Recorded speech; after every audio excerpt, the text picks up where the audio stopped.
happy with my experience so far. Law school was an interesting time because I had transferred law schools. Okay. I actually got into. I actually started at Rutgers Law School in the evening program. Shout out to Deal Camille Andrews, who gave me my very, very first opportunity. I actually was on the wait list there and wasn't even actually admitted.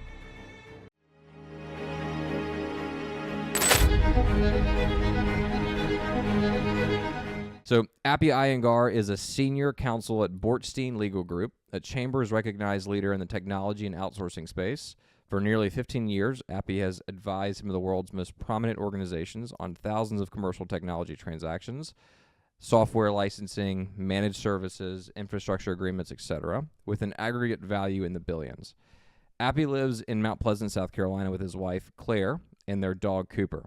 Outside of work, you'll often find him rucking through the Old Village neighborhood in a weighted vest, lifting weights at Ethos Athletic Club, or enjoying a meal at a local Charleston restaurant, which there are plenty of them to choose from. They're fantastic, by the way. Well, Appi, thanks for joining. We've known each other for, you just told me, but it's been like almost a few years, it seems like. Yeah. 2.5 years, and it's wild how time flies. When I first met you, we were at the gym, and just super kind individual. And when we first had that conversation, I was like, all right, this is a really nice guy. Since then, we've talked on and off, just at random sauna, steam room, in the gym. Yeah, I've never actually seen you out lifting or with the weighted vest on. So I feel like I need to drive around Old Village a little more frequently, just to catch that. It's on McCants usually. It's the same one. It's the same road every day. But by the way, thank you so much, Cameron, for the wonderful introduction. I appreciate you having me on this show. And I'm really excited to see where this conversation goes. Absolutely. So we're going to cover a number of things, and we kind of, as a warm-up to this, we had a conversation before, and we talked about a number of things, and we got kind of deep even before the podcast, and so I feel like there's a lot of that we're going to dive into, which I'm super excited about. And I know at some point you're probably going to give a legal disclaimer that none of this is legal advice. So if you want to go ahead and do that, you're more than welcome to prior to us even getting into this. Absolutely. So for everyone listening to this, all of the views that I express here are my own. I have to do this so the bosses don't get upset with me. So all of these views are my own, and they do not represent anybody else, and nothing that I say is to be construed as any legal advice or any kind of professional consulting advice of any sort. And that's that. But if you still want to talk to me after this, we can make arrangements for that. Yeah, so legal disclaimer, stamped and done. We got that one out of the way in the very beginning. Absolutely. I love it. So let's dive into this real quick. We talk about rucking all the time, and my dad's a big rucksack guy, loves to ruck around the neighborhood as well. But you've been doing the rucking thing for a while now, years, I believe, correct? And very consistently. Yeah. I actually started doing it because it's 75 hard. One of the requirements of that program is you have to do 2 workouts a day, one of which must be outdoors. And I've never been a cardio, that's never been my thing. I know for some people it is. I thought for myself, what's the best way I can do it and get something out of this and do it with intent. And I thought to myself, why don't you just put on a weighted vest and go for a walk? When it's raining, you're going to do it. When it's windy, when it's cold, when it's hot, whatever the case is. So that's how it started. I did it with, to kind of knock this, to be able to satisfy this requirement in this program. And it's just turned into a habit. When was your first 75 hard? Because you've done it a few times now. Yeah. The first time I did it I started in February 2022. Okay. Cool. And it's just turned into a habit after you finish the program. You feel like you, and I would say for a lot of other people that I know that have truly done the program the right way with the right intent, a lot of times people feel like, and again, this mirrors my own experience, is that they have a lot of momentum. Yep. And they don't want to give that up. They worked really hard to create this positive momentum in their life. And it's just a great habit. I've never come back from a ruck, or I didn't even know it was called a ruck. Yeah. I just said, I'm going to put on a weighted vest and go for a walk. And I have never come back from one of those in a bad mood. I have gone on some of those, sometimes very anxious about things that are going on, professional, whatever the case is. Right. I have never with 100% certainty, I can tell you I've never come back from a walk or weighted ruck, whatever you want to call. I've never come back in a bad mood. I've always come back in a better mood. So you do like the rucks in the mornings or ruck at night, and then you do your workout in the morning, or how do you kind of like plan on your day? 'Cause I feel like I've seen you in the gym at different times. Yeah, sometimes it's work driven. Sometimes it's you have an early start. Yep. Maybe you're working with people in a different time zone, in a different part of the world. But usually, I like to get a lift in the morning, and then usually do the conditioning later. I look at it like strength and conditioning. I always put the strength before the conditioning. But I realize that for some people that looks a little bit differently, but that's just what works for me. As long as you're getting in the gym. Yeah. or doing something. And the days that I don't do it, I'll usually do a walk in the morning, and I'll usually do a walk either midday or end of day, depending on the way the rest of the day goes for me. Cool. Sometimes I would love to do it midday. Ideally, I'd love to do it sort of like whatever midday is. Yep. To me, it almost feels like halftime. I can unplug for a little bit. I get to get the blood flowing, and I don't have the alerts going off on the computer and all that. And yeah, sure, you'll check your phone, but it allows you to one, get some fresh air, think about what's going right, what's not going right. And it allows you to sort of reflect on, and then also preview what's right in front of you. And I feel like sometimes that little space away actually does wonders. Yeah, I feel like it's only natural for us to like talk about working out and staying fit, considering that's the environment that you and I met in, and kind of starting there and setting the tone for the rest of this podcast and this conversation about, we talked about this before, but really starting or finishing what you start, right? I think that's really probably going to be the focus of this podcast, is really finishing everything that you do begin. Because you mentioned before that when you were in New York, you were working your job previously, you maybe gained a little bit of weight and weren't the person that you wanted to be at the time. And after losing 30 pounds? Well, yeah, I would say about 25, 30 pounds. Obviously got into a flow state, a better place, etc. So just like talk about the importance of fitness for ourselves and for our mental health, not only our physical, but also for our mental health as well. I think you just nailed it at that last part. Is I think fitness, obviously everybody knows the physical health benefits of being in great shape, and they're well documented, and there's specific podcasts that specifically outline all of these wellness protocols. And but I think for me, and I think for a lot of other people, it's more mental than anything else. I think starting your day off with a win, starting your day off with doing something that's really hard, I think puts yourself in a really positive mind frame to go tackle other things. And the other part of it, as the older I get, is that no one is going to take care of you. No one is coming to save you. No one, and you just, point blank, it's, full stop. No one is coming to save you. Yep. And you can't pour from an empty cup. So your ability to do different things, your ability to increase your output, it's really hard to do that when you're, at operating at 45%, 30%. It's really hard to do that. And so unless you take care of you and do the things that you need to do to be able to put your best foot forward, no one's going to do that for you. So you have to find the time to do that. And in my life, in my experience, at least, I've noticed that when I have made that a priority, everything else seems to fall into place. Right. Speaking of which, we're gonna talk about protocols and things that have worked for you, because obviously 75 Hard has worked for you, and some other things have worked for you as well. I'm gonna go there shortly. But the one thing that has worked really, really well for me, and I'm just gonna give it a shout out, are these blue light glasses that I recently got on Amazon for like $40. But Sleep ZM blue light glasses that basically look like an orange lens on them. And I've been wearing these because I love to watch YouTube and like sit on my computer at night. And so right before bed, if I don't wear these before going to bed, I won't sleep. If I do wear them, I will sleep. So something wild about the blue light and my circadian rhythm and it all being messed up because of the amount that we take in from screens, right? and I guess it's pretty much like looking at the sun right before you go to bed if you're just staring at a TV.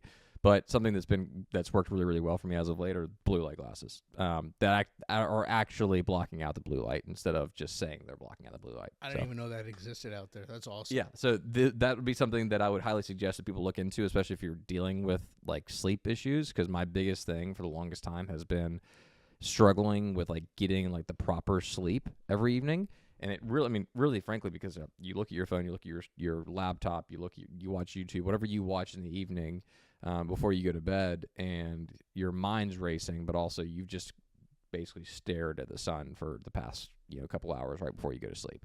You're just getting a massive amount of blue light into your system. So as it relates to getting better sleep, that's something that's worked really, really well for me as of late. So I'm going to follow up on that. What has worked well for you in regards to, I mean, obviously going from working your corporate job and being 35 pounds, I guess, overweight at the time, then losing it. But outside of that, what protocols, what things have worked for you? Lifting heavy. Cool. Limiting alcohol, lifting heavy, eating clean, dialing in your sleep routine, prioritizing protein consumption, eating your a Mediterranean diet and lifestyle, getting your steps in. Everybody, what's crazy is that everyone's about the next like biohack, and you got to get like this next test, and you got to do this next thing. And by the way, I'm not saying that there isn't value in doing that and having a transparent view into what you're not doing well, because sometimes you don't even know. Right. And I think awareness is very key for a lot of things, but I think the things that have always worked over the course of time still work, and the things that don't work still don't work. So I think you get that 90% right. You dial in your fitness regimen, right. I call it a wellness regimen, because it's diet, exercise, sleep, and I think the other part of it is who you surround yourself with. If you're around negative people all the time, no wonder why people that are around negative people seem to have consistent negative thoughts and feelings. Yep. You're around positive people. You're around people that want to pursue, lofty goals. They have big ambitions. They have right. big dreams, but then they grind their faces off to go get it. It's very inspiring to be around people like that. That conversation when you're around people like that is different. It seems so much easier. Like when we talk about it, it's like, oh, it's pretty straightforward. Like it's simple. Like be a positive person. Go do the things you're supposed to do and live a healthy lifestyle. And you're like, okay, I should be able to do that. But for whatever reason, we always get caught off guard by like it's like the new shiny object. It's like the shiny object syndrome, right? That ultimately like hits us, and we're like, oh, I should be doing this. I should be biohacking with this. I should be taking this test. To your point. But I feel like there are certain things that work for certain people, but there is so much to be said about just frankly working hard and eating healthy and trying to get the best sleep possible and surrounding yourself with good people at the end of the day. And that's not to say that you can't enjoy I was just having a conversation with with a very dear friend of mine. You're going to eat the donut and eat it with joy. Drink the glass of bourbon if you want to. Drink the glass of bourbon. Eat the donut. Like, Yep. you don't do it with guilt. Yeah. Like, I hate that. Like, eat it, enjoy it. The next day, you had a great night with your friends. You had a bunch of drinks. You drank all the champagne. Right. So long as nothing horrible, like truly horrible, happened, you had a great time. You celebrated each other's company. You had a blast. 50 years from now, who knows, what tomorrow brings, but you truly enjoyed yourself in that moment. Right. Enjoy yourself in those things. Don't let it overrun your life, but there's something to be said that you can still, enjoy those other things that make you happy. 100%. So what outside of the workspace and the gym, what do you do? What are kind of your hobbies? What are the things that you enjoy? I got into cooking a lot more. Okay. At home during COVID. Lived in New York. Yep. in our Upper East Side apartment. My then fiance and I, now we're married. We realized that so many of our favorite restaurants were either closed or they were temporarily not in business. Right. That sometimes some of the takeout wasn't the same. It wasn't the same experience.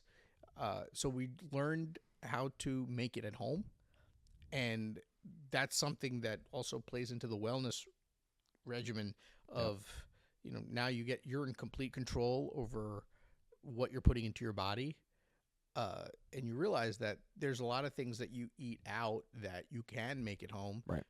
There And make them better. Yeah, too. I think so. You can, but also that's not to take anything away from the people that running a restaurant and cooking in a restaurant is much different than cooking at home. And I'm fortunate enough to grow up in the restaurant business.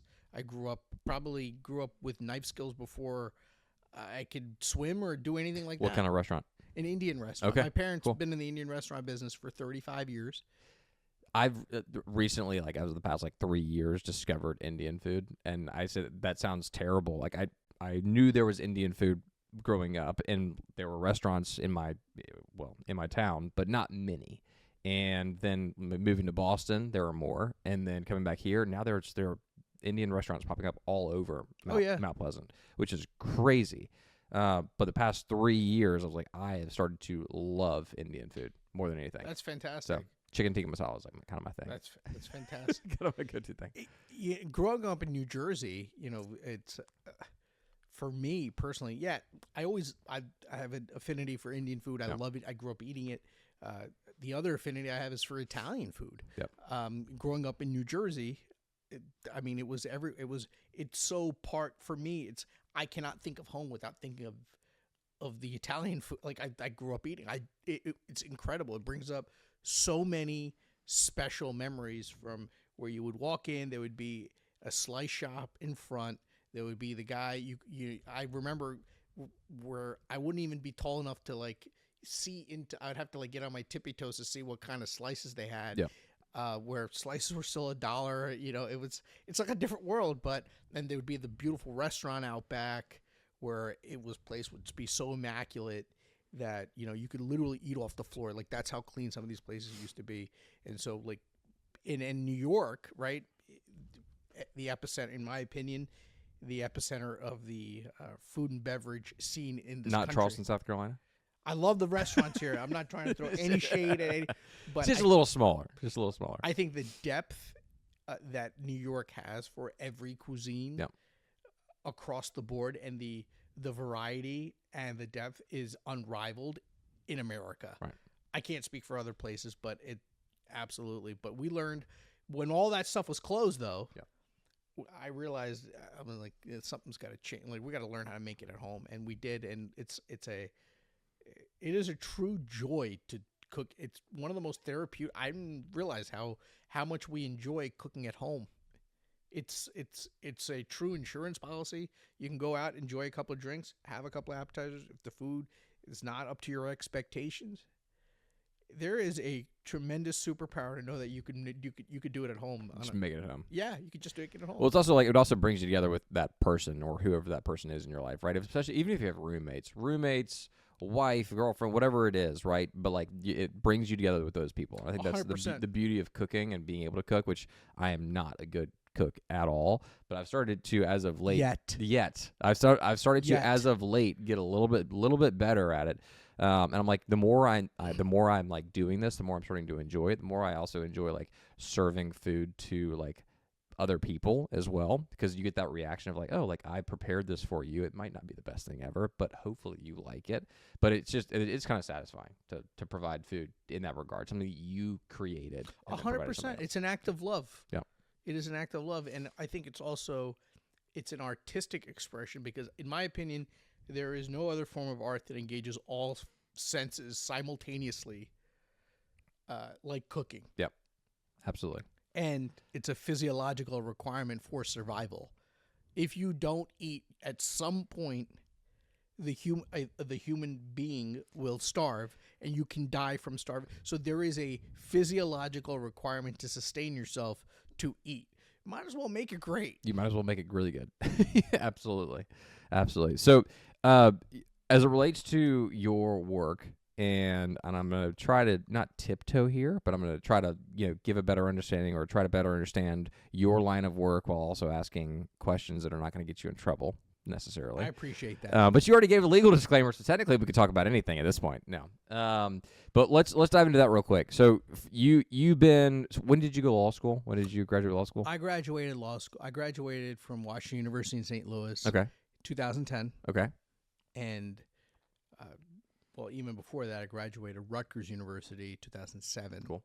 So I went straight. So I know some people take time off or whatever, and that serves them well. And for me, that wasn't an option for me. So I went right through, and I started 2010. Did you always want to be a lawyer? No, it was something that I just realized probably made the most sense for me. I'm not really good at math. I mean, I know a lot of people have stereotypes about, Indian American really good at math, science. That's not me. Words came easy to me, or much easier. I should say not easy. I would say easier than numbers. We're still working on the numbers thing. I mean, it's still a work in progress. Hey, you have calculators and now ChatGPT for all of that. So. And you have all kinds of stuff out there. Yeah. Google, ChatGPT. But I realized that was, for me, like that was a great way. The way I saw it then was a great way to do challenging work, do meaningful work, get paid well if you do it well enough, and to have a good life, to have a stable life. And that's what really drew me in. Like some people do it for a number of different reasons and things that work for them. Yeah. For me, there was a reality that that factored into it. And very, very happy with my experience so far. Law school was an interesting time because I had transferred law schools. Okay. I actually got into. I actually started at Rutgers Law School in the evening program. Shout out to Deal Camille Andrews, who gave me my very, very first opportunity. I actually was on the wait list there and wasn't even actually admitted. We had a conversation and got you in. Had to do some things. And this was also 2007, 2008, 2009, right? Obviously not the best financial time for our country. That's putting it mildly. Yeah. So I'm curious, did any of that impact your decision? I think a lot of those things that unfolded after I'd already went to law school. Okay. So I'd got in at Rutgers, fortunate to get in there. Did really well there. Shout out to another guy, Steve Ospikian, who also was instrumental in helping me navigate sort of how to get into law school. One of the best immigration lawyers out there in the world, by the way. It's my guy. Awesome. And I had a great opportunity, and I worked really hard to make the most of that opportunity. I ended up transferring to Washington University in St. Louis. Cool. Why did you? And the transfer was just. What was the reason for that? I looked at it as an investment. Okay. And so did I have some burning desire to go to? I had nothing to do with St. Louis. I had never even been there in my life. So it was almost like why it was the best. So in law school I realized I'm like, okay, I'm here. I got good grades. What's next? And it's really I realized, for me, it was to realize the investment, the return on investment was to get the best job I could possibly make, making the most amount of money I could possibly make coming out of law school. And I realized that the same, top 100 firms, whether it was Vault or American Lawyer, and I know that they all measure, I've found out that they all measure different things, but the same top firms all recruited at the same schools, and Washington University kept coming up on them. Got it. And so some schools, because of how I got in, I didn't, with the credits and all that, some schools were not in the play of, I wasn't even eligible to apply. Washington University was one of them, and they made it incredibly easy, really easy. I didn't have to write a personal statement. I didn't have to write some sappy essay. I sent them the transcript. They even waived the application fee, and I got a response back pretty quickly. It was as easy as it was very easy. I don't know how else. It was it's something that had incredible return for maximal return for minimal input. Yep. And I said, why not? And I got in, and I realized that was the best school I had gotten into, and it was ranked significantly higher than Rutgers, and I went there. I got a great summer associate opportunity at a big New York firm. All the things that I wanted. Yep. And then the summer of 2009 happened, and it was a very, very murky world, and they weren't bringing everybody back. Right. Which was the biggest shock to because a lot of times you get a summer associate gig in a big law firm, for the longest time, like you're going to have to do something. You're going to have to like make headlines to like not be brought back. Like, right. You're going to have to like get so drunk at like one of these these cruise ship parties, or yeah, do something really crazy. Like, the kind of thing that makes national headlines for all the wrong reasons. Yep. That would be like the kind of thing that you would have to do to not be brought back. Got it. Except my summer, we were all working. It was not uncommon. We were working, and it was like that every day. We were there for 10 weeks, but we were working, and so many of us weren't brought back, including me. And you make certain decisions. You take out loans to go to certain schools. But this was a summer associate position. This wasn't like an internship of sorts. Yeah. And then you were coming back to then do to finish my third year of law school. Okay. So then you got back in your third year of law school, which I'm assuming you weren't working simultaneously. Were you? No. Okay. Okay. So most people usually do that summer associate, or they call it it's summer associate gig. Yeah. There's the summer between their second year and their third year, but you interview for it right after your first year of law school. Right. So there's like a very important timeline. So that's why a lot of people say your first year of law school is really important academically, because you interview off those grades, and certain firms have extremely stringent cutoffs. Got it. Like they don't care who you are. Certain firms are like, if you're not from a certain ranked school on U.S. News and World Report, and they know who they are, and if you don't have a certain grade point average from that school, you're getting a rejection letter like instantly. Got it. And so those grades are important. And for anyone listening that is a first year law student, just do your best. Your grades do not define you. But just like everything, all right, let's go to this real quick. But just like everything else, there's a level of nepotism that's got to come into play with a lot of these things, right? I mean, or did you experience or did you see any of that happening? I'd be naive to say it doesn't exist. Yeah. Do I recall? I don't recall nepotism that I have seen, but I will say that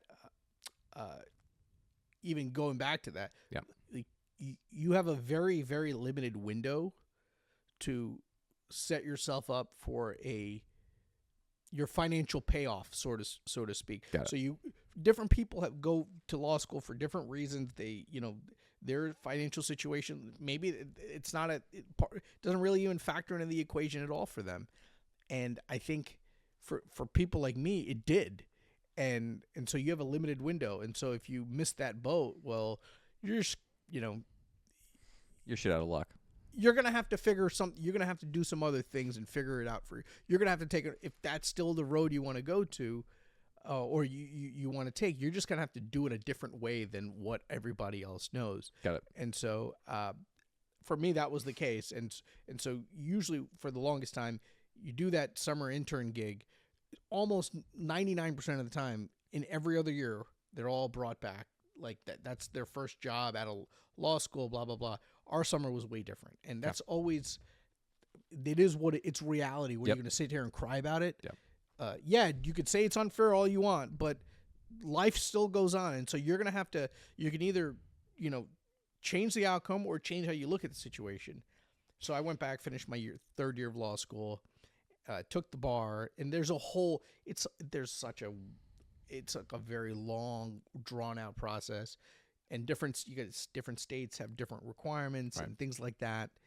But you take the bar, and depending on what state you took it in, you have to wait a certain time to get your results. So you're not, most places, if they all haven't hired you and brought you on or whatever, it's a waiting game. Yeah. But you still have bills, you still got to live, and you still have to do all the other things. So after I took the New York bar, literally the day after, I put I had a suit ready, printed out my resume, and I knocked on doors. I went door to door, certain places in New York, asking for a job. And I did get one, by the way. And shout out Ed Niger, who gave me my first job. There's some, not to cut you off, there are so many people that wouldn't do that nowadays, and I feel like it's super, well, that time period in our country, right, was very difficult financially for a lot of people, especially those that were coming out of school and trying to find their first job when there were not as many opportunities available, right? So those that end up doing well, and you hear the story time and time again where it's like, hey, you can either sit down and give up and stop and not try to do anything, or you can go and just literally share your value with a company and get a job. Now, not that it's that easy, right? It was obviously very difficult, but you put in the effort. You went and you knocked the doors. You took your credentials and you said, hey, this is who I am. This is what I've done, in order to obviously, pull yourself up by your bootstraps and get it done, right? And I feel like there's a lot of people that don't take ownership of their issues anymore. And we hear a lot of these, but there's everybody has a different life experience and a different perspective, which is obviously the main reason we're doing this, is to share that. But I feel like it's a lot easier than people make it out to be, in the sense of, if you want something, go out and get it. Go knock the doors. Go figure it out, instead of thinking that it's all doom and gloom from the very beginning. There's a way to get out of this hole. There's a way to come out of this situation and to obviously come out on top. And I think that applies in many, many different areas of life. You don't get to control other people. You don't get to control anything. You don't get to control the market. Yep. There's a lot of things, but there's a lot of things that you do control.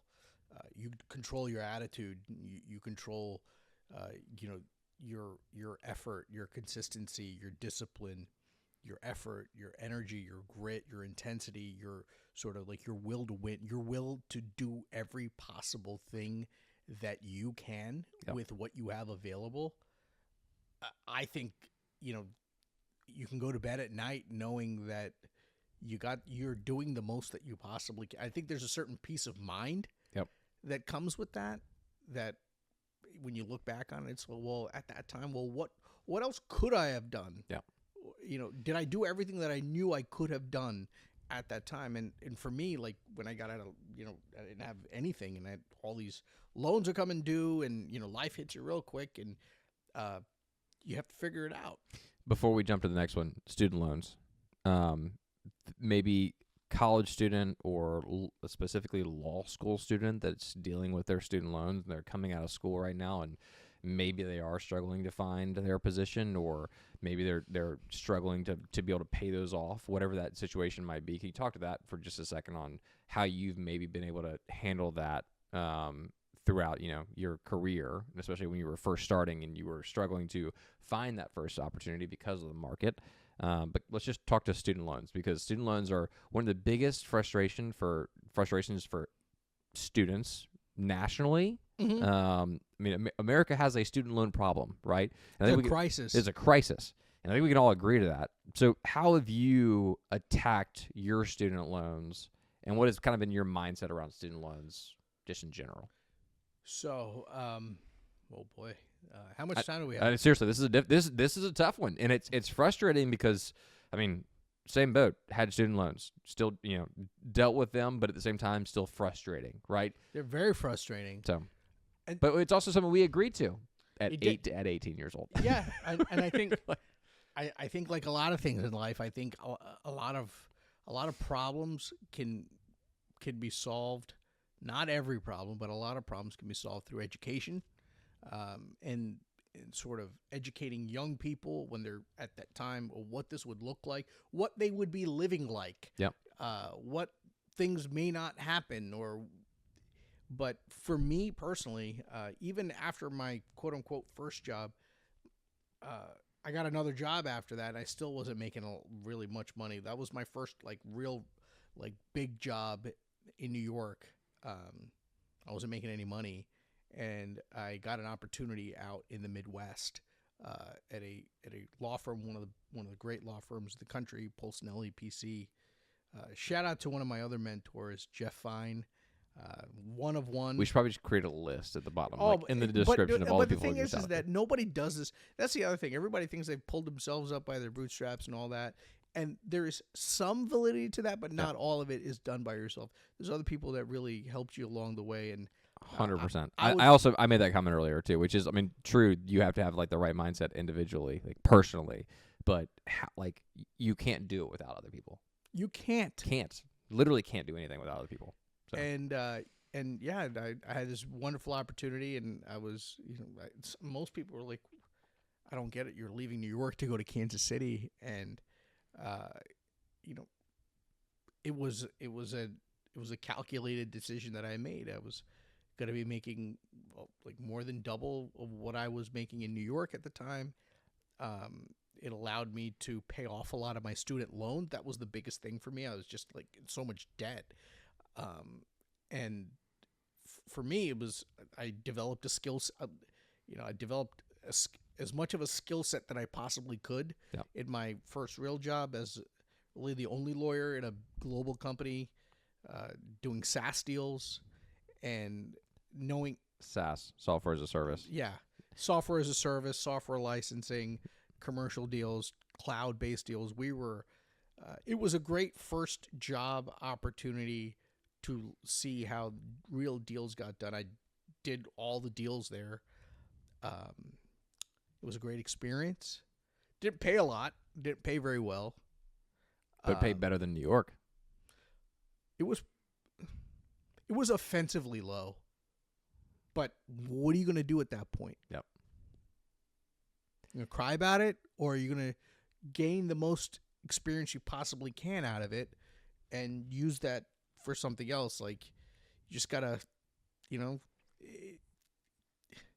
you can't just curate it to whatever you want it to be. And people just have this like perception that you could just, change a setting or whatever, and all of a sudden you just start making millions of dollars, or you start, living this dream. It does not work that way. Well, I feel like we see so much online, right?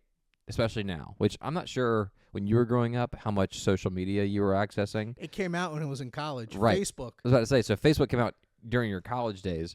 So, I mean, we're kind of a different era of sorts in the sense of I grew up around Facebook, but I didn't grow up around Facebook, Snapchat, Twitter, Instagram, TikTok. It wasn't all there, right? It was Facebook and some other things. You forgot X. Right. Well, now X, right? But I mean, but it wasn't all the above. And now I think about the social media landscape and how much it's like impacted our minds to think that, well, I don't have the Lamborghini, therefore I don't have anything, right? Like that's a lot of that stuff is fake. It's totally fake, right? But also, and I not all of it though, right. Not all of it. And there's nothing wrong with you. You buy a Lamborghini, good on you. Now, I think the biggest frustration I have with it is like I think people need to figure out what they truly want, right? Because it just like I got the new car a year and a half, 2 years ago. I like it, but I don't love it anymore. Like I don't care for it anymore. And I think what I've grown to realize is the material things are nice, but they're not necessary for me to be fulfilled, right? And I think that's very difficult when you grow up in an age where it's telling you that you have to have X, Y, and Z in order to feel happy, right? And so that's been a kind of a focus of mine, not a struggle, but something that I've tried to deal with as of late. It's not even like keeping up with the Joneses. It's just like, what really to you, like what are your values, right? And I believe, there are certain individuals that cared for the stoic lifestyle, and those that actually cared for more of a fun, kind of hip, enjoyable lifestyle, right? And like whatever it is that makes you enjoy life, right? If you enjoy life a certain way, that's up to you. It's like, but I think a lot of people need to figure out what it is that they actually like value, what their value system is, before they then decide what it is that's what they actually need out of this life to feel happy. 100%, I agree. But that everybody's different, for the record. 100%, and every person's different. Every situation, the circumstances can be different. I think one of the biggest things about that whole social media, that whole world, is getting caught up in comparing yourself to others. Yep. It just like everything in life, it depends what you use it for. You can use social media to find great cooking tutorials. You can find inspirational stories of physical transformations, professional transformations, of great ideas for your business, great things to explore for your own professional skills. There's so many great things, just like everything else that's out. It's kind of the lens by which you approach that. Yeah. So if you approach it with envy and jealousy and from a negative place, well, it shouldn't be surprising if that whole thing gets connected to it goes in a very negative direction. Right. But also, if you look at it from a positive standpoint, I think social media, leveraged properly, can be incredibly powerful. And very positive. Very positive, very, it can, there's a lot, even during, I think we were talking about cooking. Yep. One of, Frank Prizanzano, fantastic guy. He, during COVID, he posted so many cooking tutorials from his own kitchen at home. He's a big restaurateur in Lower Manhattan. Yep. Very, very big.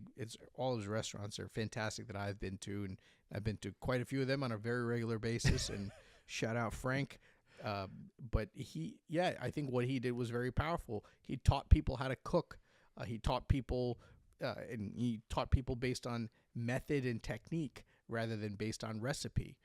But that was on social media. So someone that was very anti-social media, but they figured out, like, oh man, why can't I cook like these people at the restaurants, or they just have different pots and pans, or they were just born with a different gene than me. No, he literally shows you from what your kitchen setup, how you should, depending on what your setup currently is and what you can do, to what you should look for in buying, not brands, but buying ingredients, and your method, your setup, and your technique. You would have missed that. There's so many people that learned how to cook at home and that cooked better meals, and that still can cook better meals at home for not only for themselves, but their families, because of what he did and because he put it on his social media. Yep. There's people, and again, there's people that do this on YouTube, and there's lots of people that provide great value in content. So social media can be great in that regard. So there's lots of, when used properly. Yeah. There's great. I've never thought to do certain supersets in the gym without looking at social media and said, "Oh, that would be cool to do that. Let me give that a shot." The knees over toes guy has been like one of the biggest life changers for me, because I've always had like lower back and like knee issues, like slight knee issues. I'd be like, okay, I've got a slight pain here. Like, what do I do? And so you go and you watch a couple of Instagram reels. And you're like, oh, I'm gonna try stretching like that today. Amazing, what a stretch. That and monster walks for my lower back, which so instead of just strengthening like your glute max, you actually strengthen your glute medius as well, which I never thought about doing. And monster walks changed my lower back completely. You see? Huh? Yeah. And that was so I was actually a physical therapist that shared that, but then he would post about it on a frequent basis, and then I would see other people doing the same thing. I was like, oh, okay, like stuff like that's like super helpful. So 100% agree with you that there's a very beneficial aspect of social media. I'm more so just talking about like being like over consumed by it. Some people are, and that is a problem, right? And they're using it to compare themselves, there's, it is what it is. Yep. But you could also use a car for a bad reason too. That's true. You could also use a kitchen knife for. I'm not suggesting that anybody does, for the record, at all. But yeah. I just want to make sure that's you're cooking with it, not stabbing somebody. Exactly. Like that's anything in life. Yeah.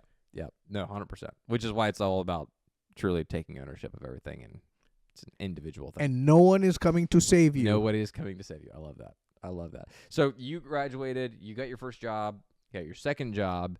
And is this your third? At Polsinelli in Kansas City, yeah, that was my third job. Okay.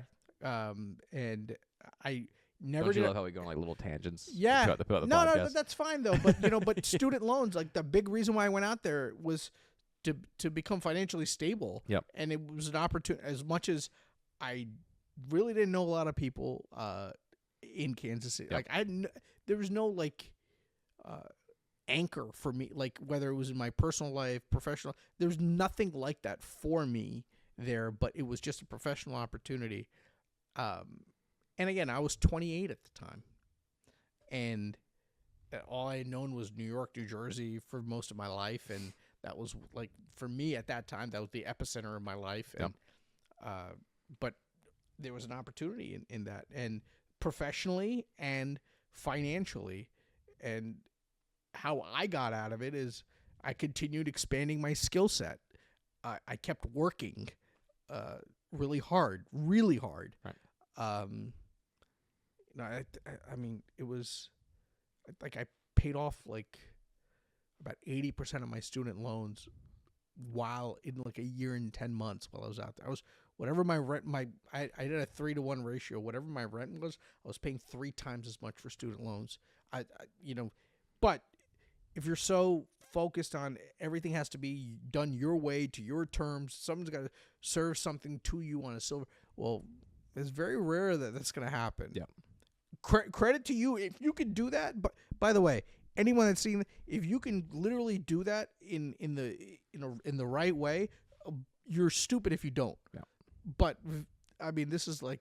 But also to those that are maybe struggling through this right now, right? There are also plenty of people that have done super well. They found a great opportunity. They had a great connection, or they worked their asses off and they found the best job. But there are also so many others that are struggling through this period, right, where they're trying to figure out, well, I've got to pay rent, plus I also have maybe a child to take care of, and I have other people that I'm responsible for, and I also have I have bills and health expenses and other things, right? 100% on top of their student loans. Yeah. So that's going to look a little bit differently for each person. Yep. Each person's different situation, but I think you really need to think about, what's going to help you get out that anxiety that you feel. And again, this is similar to other things in life.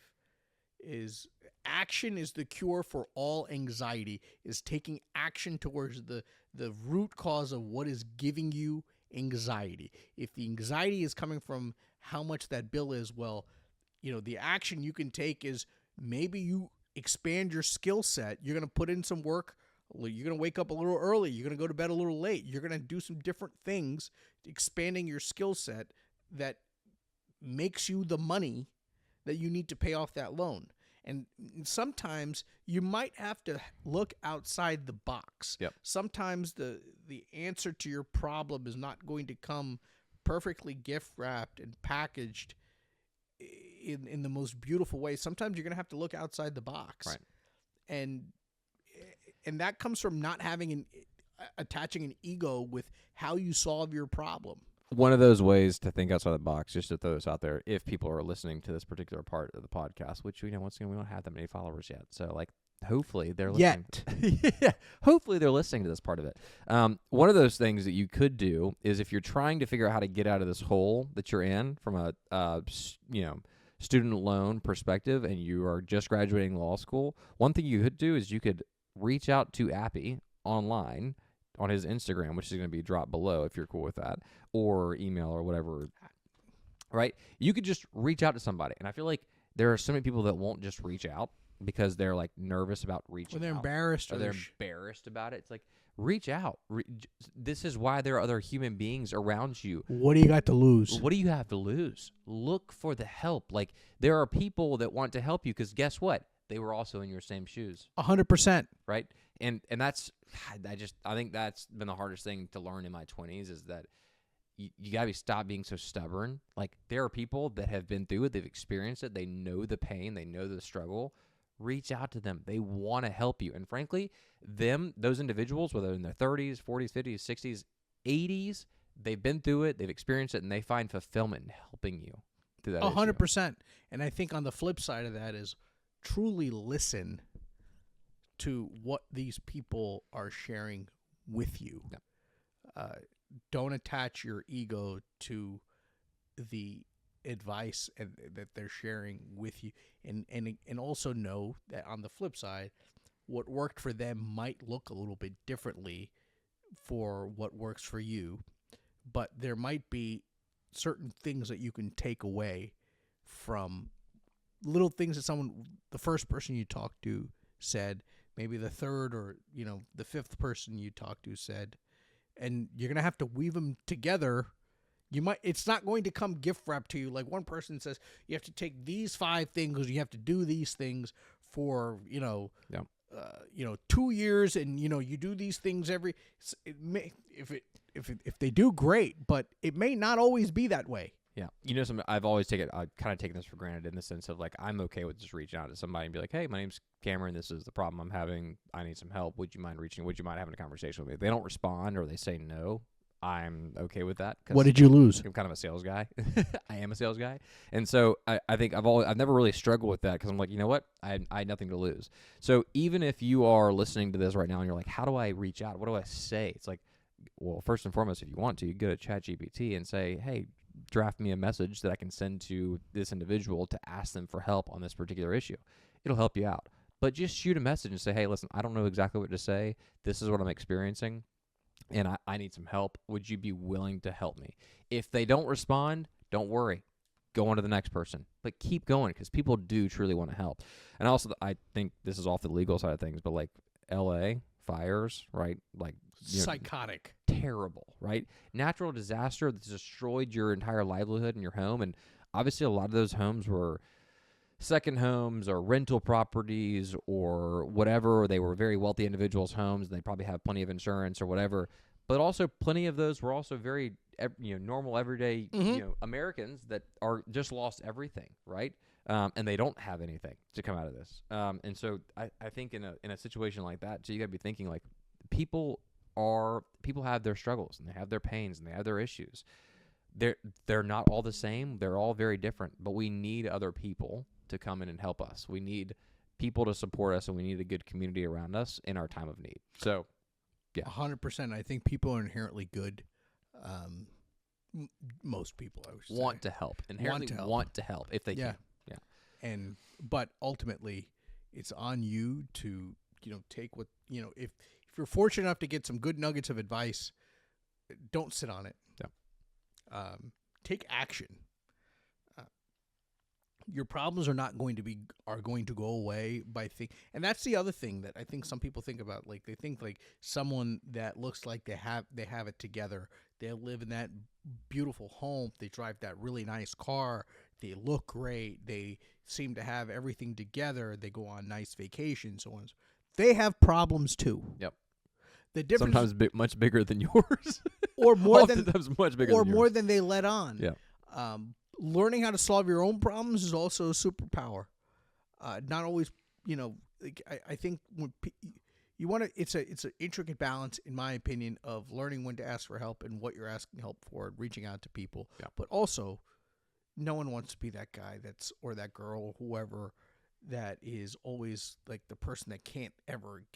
Learning how to solve your own problems sometimes starts with stop doing the things that got you into that problem. Yeah. Jocko Willink said it perfectly. It's the best life advice. I don't know if he said best life advice, but some of the best life advice that he can give people is stop doing dumb shit. Very simple. Stop doing dumb shit. Yep. And it's like, think about when you look back, you think about, well, why is this situation this way or that way? Well, when I think about all the dumb shit I've done. Exactly. Yeah. Compounded over time consistently. Yep. Well, what would your life look like if you just stopped doing that? And then you compounded that with if you started taking the right actions, like that delta looks even wider. Yep. Absolutely.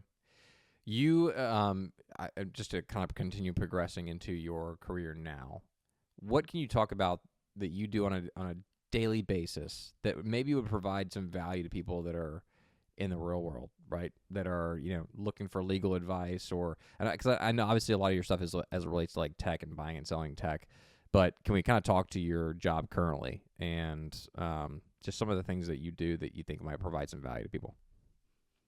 I read, I write, I negotiate. Okay. I spend a lot of time with people on the phone.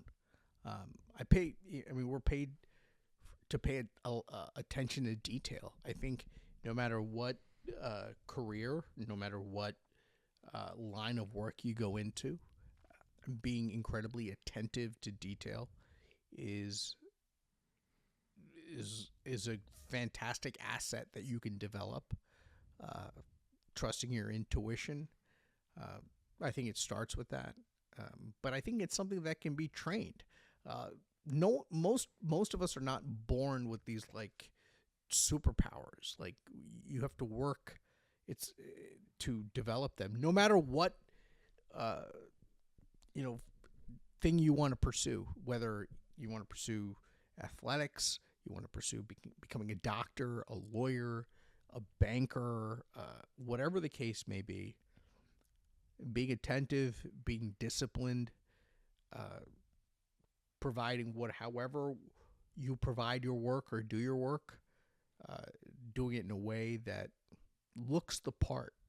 Yep. Sometimes some of the best things in the world, right? It's like someone will have like they'll do all the hard things well, and then they'll just completely forget about the easy things, and it looks sloppy. And psychologically, human beings look at it and be like, well, if I can't trust you on the small things, well, how can I trust you on the more important things? Right. But being on time, being timely with what you're doing, being punctual, being fundamentally sound. That's what I was trying to get at. If you are fundamentally sound relative to whatever it is your line of work is. Yeah, the thing that's popped up for me as of late, which has been pretty consistent on this podcast, is literally consistency. And consistency in doing the right thing. So be consistent with the right things. 100%. And that sounds so ridiculous and like I don't know. I hate saying things like that as a cliche of sorts, because you're like, as you say it, you're like, all right, that's typical motivational David Goggins or Jocko Willink or whatever, right? But the consistency element and the discipline element of just like, hey, you're not going to have good days all the time. You're going to have bad days consistently. I was like, and when you do, as long as you do the small things and the right things consistently, overall, you're going to be net positive. Mm-hmm. As long as you do them consistently. Oh yeah. Now, like, I might not have the best lifting day, or I might not have the best gym day every single day, but as long as I get in there at least a certain number of times every single week, we're overall going to be net positive, right? Because I got in there and I kept going and I kept pushing. Whereas once I start to slack off and I gain the weight, then I have to spend the time to then go backtrack and lose the weight to get back to where I want to be. Mm-hmm. Instead, had I stayed slightly consistent, I wouldn't have to worry about losing the weight. 100%. Same thing as relates to work and everything else too. And I think I've thought about this a lot as of late with a lot of things that are going on, personally. When you like work through things, you're like, okay, I just gotta be consistent. I gotta wake up and do the same things that I've been doing well every single day. Keep doing them. You're not gonna have great days all the time, but just keep going. Just keep moving and keep taking action. Yes. So. Yes. The action consistency is grounded in action, and of course, yeah. I don't feel like working out every day. No. Not every workout I do is incredible. Like, no, a lot of them feel like chewing glass sometimes. Yeah, they suck. They're awful sometimes. They're absolutely, which makes them even better when you're done. So like it is so humbling. That's the word I was looking for. It's downright humbling. But especially the days where you don't feel like anything. Certain days it feels like I can't even get my own name right. It's just like, it is just a struggle, like every little thing. But when you keep showing up and you keep doing what you're supposed to, or at least try to do what you're supposed to do at your very best, giving, like, you're not going to feel 100%, but you give 100% of what you have that day, and it's a funk, and eventually those end. Yep. If you keep taking action, and where you are there versus if you just like shut it down, look way different. Absolutely. You mentioned when we were talking before the podcast that there are like certain things that are going through your mind, or that go through your mind, that maybe keep you up, right? Or like keep you thinking, or you're obviously a very analytical person, right? what do you maybe like? What are kind of those things that are on your mind constantly that you don't share? Like, what are those things that you really don't talk about often that are kind of top of mind? You're like, man, like I think about this on a frequent basis, and I really haven't shared this that openly. Now, obviously, you don't have to share it if you don't want to, if it's too personal. But you made that comment early on. And I'm just thinking to myself, what is it that's like that has you overthinking life, job, experiences, etc.? What is maybe like that top of mind thought that keeps you up at night? For me personally, it's a lot of it's work. Okay. At times, whether it might be how you negotiated a certain provision in a given agreement, your interaction with your opposing counsel or your maybe one of your colleagues, and what was as helpful as I could have been to them. What could have, but again, it's not crazy to have those thoughts. Yep. But it's not like government conspiracies and UFOs and other things. No, but that also shows that you care. To kind of not just put your best foot forward, but when you help, I feel like you kind of put your best foot forward when you also help other people put their best foot forward. Yeah. And it's part of I don't have all the answers to this, and maybe I'll never have the answers to this. I mean that's fine too, but we have to keep going. Yeah. And so part of looking back on, did I put my best foot forward? Did I do the best that I could possibly do? That's part of telling yourself the truth. And every, ultra successful performer or person that I've ever been around, they've had absolutely no problem telling the truth about every single thing that they were doing. Right. And I think the quicker you can identify what it is that you're doing, you're not doing, and the quicker you could figure out where you're going wrong, the quicker you could start thinking about what you need to do. But you don't ever get there if you think everything is rosy and everything is fantastic and you can't do one thing wrong. Right. I do a lot of things wrong. Lots of wrong, like daily. But you try not to make the same mistake twice. Sometimes it's a work in progress. Sometimes you don't know any different. Sometimes you got to experiment with things. But I think the number one thing is that you have the awareness to know what's working, what's not working, and the awareness and the humility to try something different. Right. Did you grow up pretty religious? Just curious. This is not to get into like the religious. Well, I'm going to go there. Did you grow up pretty religious? My family did. Okay.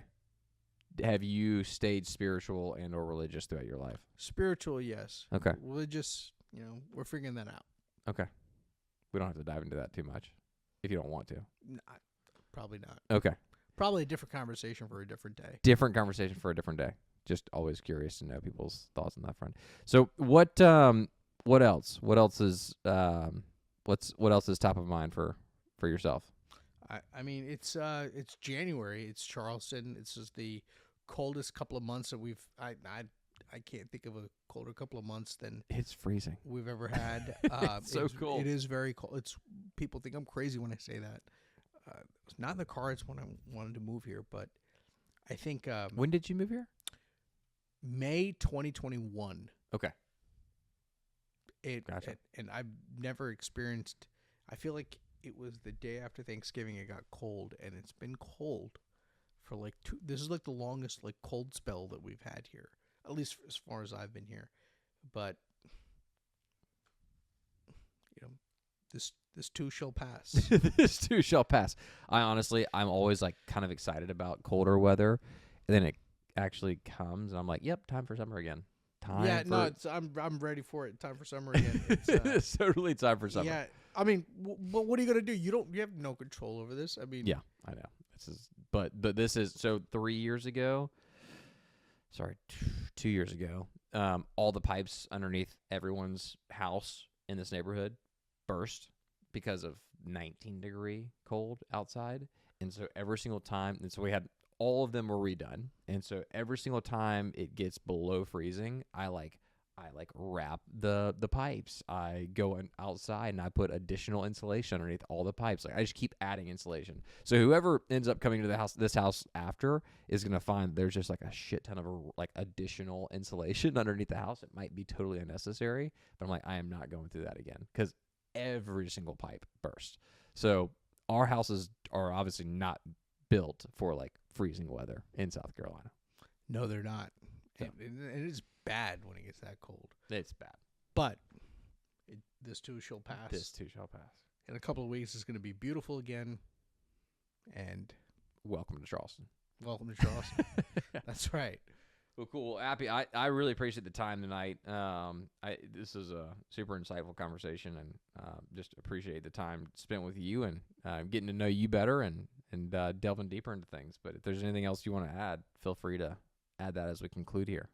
No, appreciate you having me on here. Appreciate the audience. Yeah, and this has just been a truly fantastic opportunity. So thank you again for having me on. Of course. Glad to do it. Absolutely.